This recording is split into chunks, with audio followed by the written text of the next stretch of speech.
Welcome to the lesson on the coordinate grid. Introduction to the coordinate grid and plotting points. By the end of this lesson, you should be able to identify a coordinate grid, name the x-axis and the y-axis, locate the origin, and plot simple points using ordered pairs. This lesson is very important because it is the foundation for drawing graphs and straight lines later.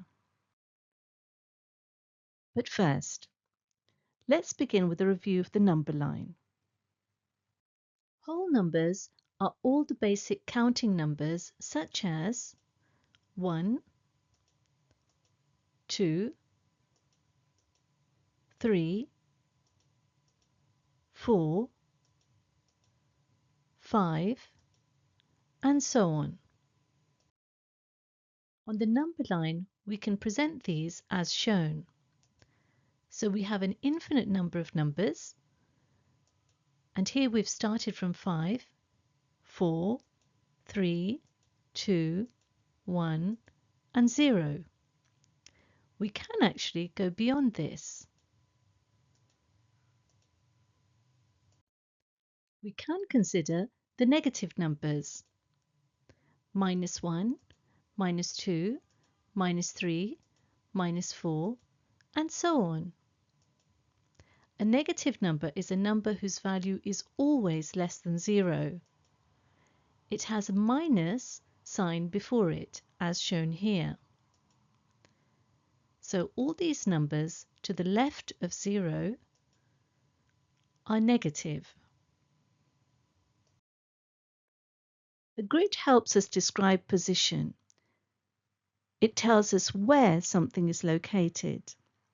For example, we use grids in maps, on chessboards, and even when naming streets in a city. In mathematics, we use a grid to show the position of points. A coordinate grid is made of a horizontal line called the x-axis and a vertical line called the y-axis.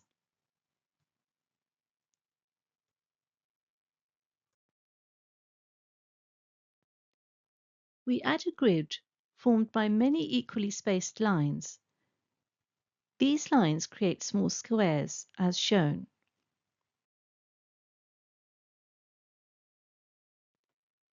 The horizontal line is the x-axis, and the vertical line is the y-axis.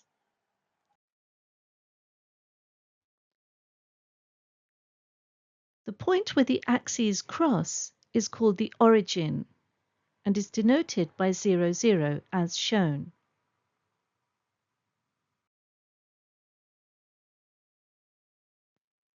Each axis is a number line.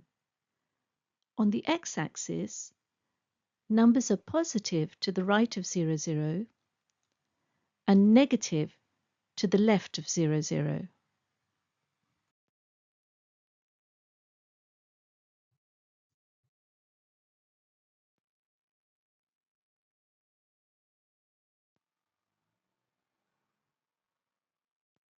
On the y-axis, numbers are positive above 0, 0 and negative below 0, 0. This allows us to plot points in all directions on the grid.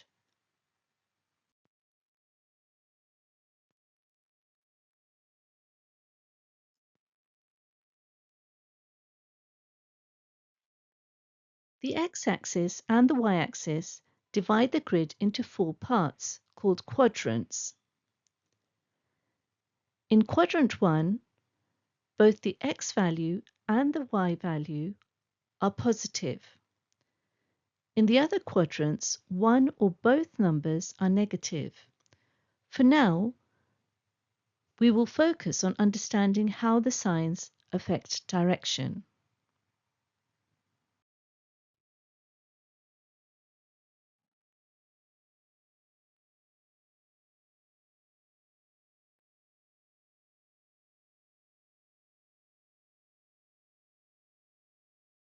A point is written using an ordered pair. written as xy. The first number tells us how far to move along the x-axis. The second number tells us how far to move along the y-axis. Always remember, across first, then up or down.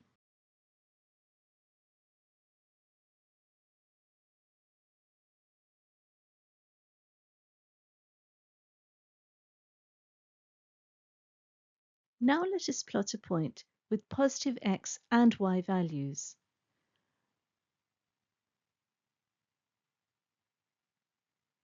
For 3, 2, start at the origin. Then move 3 units to the right along the x-axis, and then move 2 units up, and finally mark the point. So we start at the origin, move 3 units right, then move 2 units up, and mark the point, as shown. Notice that this point lies to the right of the y-axis.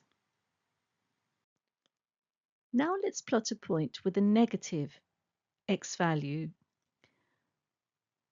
For negative 1, 3, start at the origin, move 1 unit to the left along the x-axis,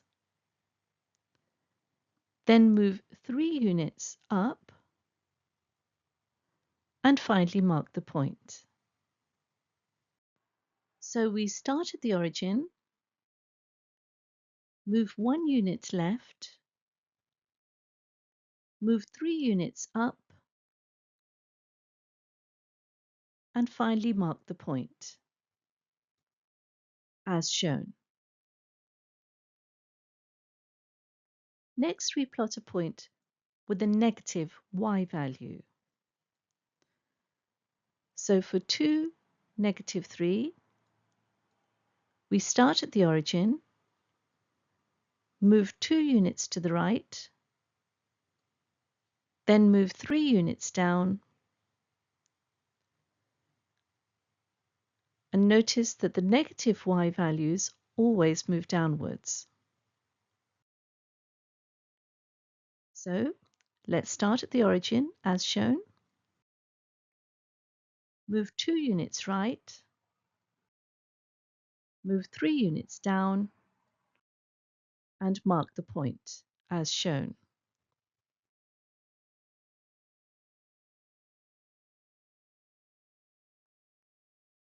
Now let us plot a point with a negative x and y value. So for -2, -1, we start at the origin, move 2 units left, then move 1 unit down, and mark the point. So start at the origin, move 2 units left, move 1 unit down, and mark the point, as shown. This point lies to the left of the y-axis.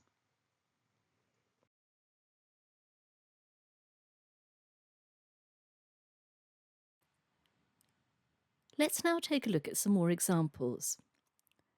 We're required to plot the point -8, -1. So on the grid, we go 8 across to the left, that's -8, and 1 down, that's -1, and plot the point, as shown. Now we're required to plot the point 4, 6. Again, let's travel 4 across and 6 up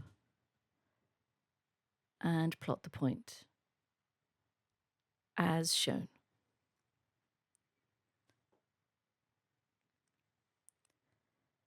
Now let's plot -10, 0.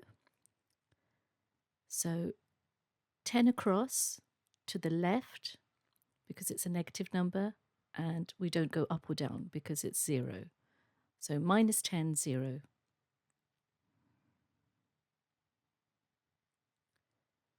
Now let's plot the point 7, 6.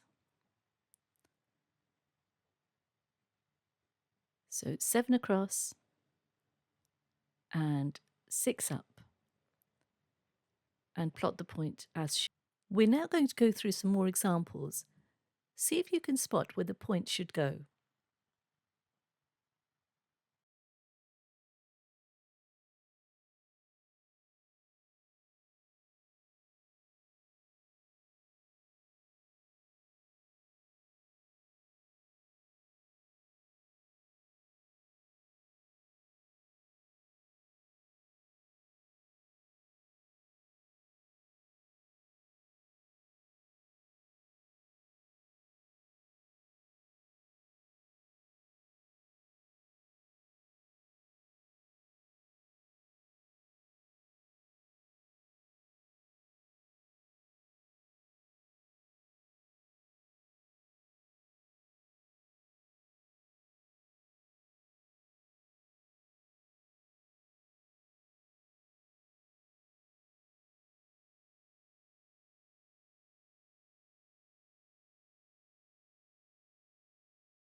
Now pause the video and have a go at these exercises.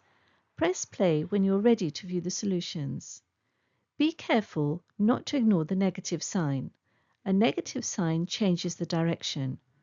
And also, remember not to swap the x value and the y value, and always start from the origin. So, when you're ready to view the solutions, press play. Solutions are coming up shortly.